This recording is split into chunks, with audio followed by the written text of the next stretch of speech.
Hi everyone, this is another feeding day update. I think wide angle camera works best for filming.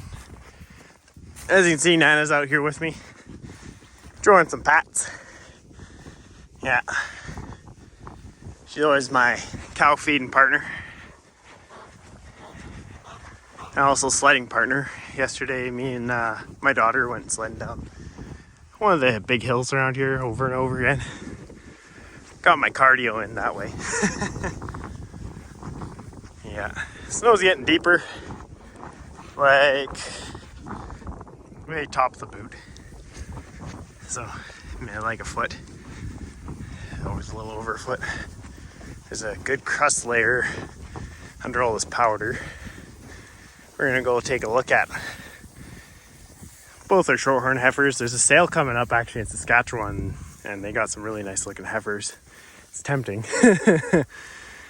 So I might sign into the online bidding and see if I get any more registered stock. And it'd be nice to get into the bull business. Still might with these two, which would be pretty cool because I really like my shorthorn cattle.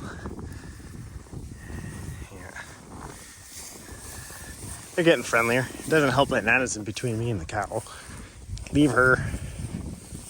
Yeah, she don't like you, Nana. Yeah. Yeah, we'll just go on a nice walk through them all.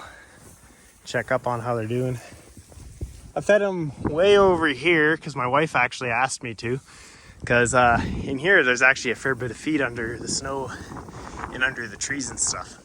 So it'd be nice for them to be able to supplement some of their diet with some foraging, which will help. I think they haven't been in here at all, but the deer have, as you can see by some of the tracks in there. But yeah, where's the one I was going to go for? Oh yeah, I was going to see if I can pet this one. This one's a little bit more wild than Zenora. I'd have to look up her name in her papers because it's not on her ear tag. But she's not too bad. She's getting friendly. She obviously slept on something wet because she's a little icy on the one side. Yeah, she's getting a lot friendlier. Nana! Stop running around, you're gonna spook them all. Or you're gonna get kicked in the head like you almost did the one time. Oh, that one's spooky. Big goof. You just want to lay down in that hay, don't you? Yeah. No, the weather looks like it's gonna be a nice sunny day. Yesterday it snowed almost all day. So that's where we got all this nice fresh powder. It'd be nice to go skiing or snowmobiling, but a little busy for that nowadays with the kids and everything and the farm. Yeah, as you can see, I actually made this bale last a fair bit, rolled it all the way out over there. So it's a decent sized bale. They're all pretty happy. And once again, I used my forks. It worked pretty good. And one thing I find interesting is it's actually a patch of lodgepole pine right here, which I don't have much of. Interesting. Just stuff that you observe while you're going around your property, because it's always good to take note of random things and stuff. That way you get to know your land a little bit more, and if you decide to take any major improvements, you got ideas of where and what kind of soil conditions there are, and where water is and where water isn't, and what eventually will actually be the biggest bang for your buck for like earthworks or whatever. Because we are thinking about like continuing the actual irrigation ditch from our swamp meadow all the way across this meadow, so that we actually have ability to water actually the drier parts way out here and stuff, which would be pretty cool.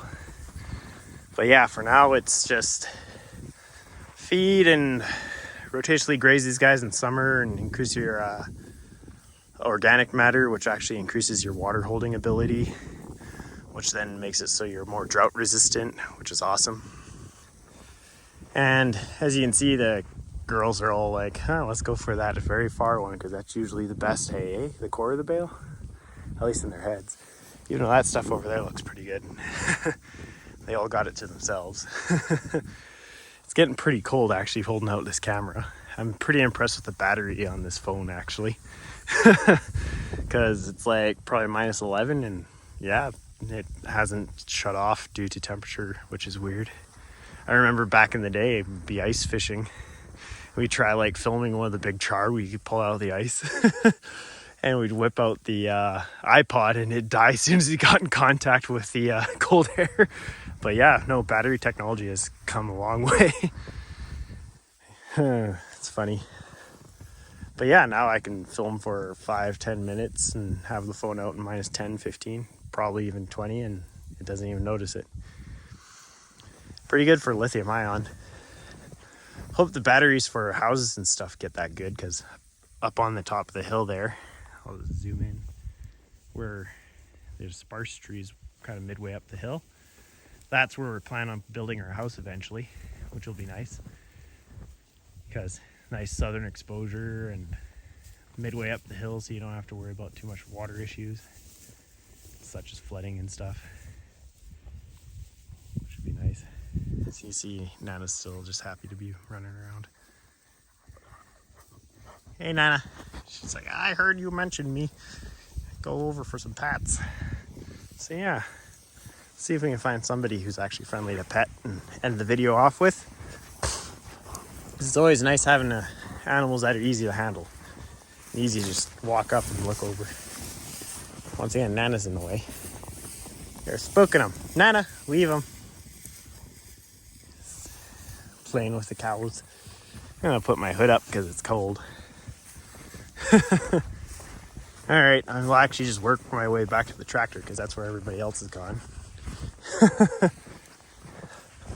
Start it up and head her back to the house.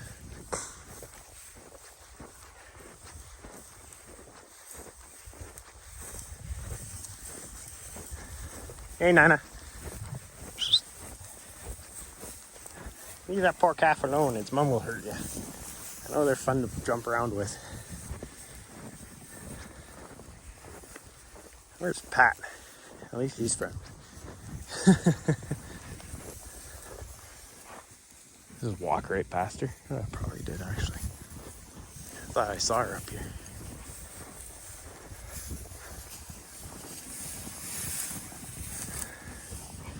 No, I did walk right past her. All right, thanks for watching, everybody. Bye.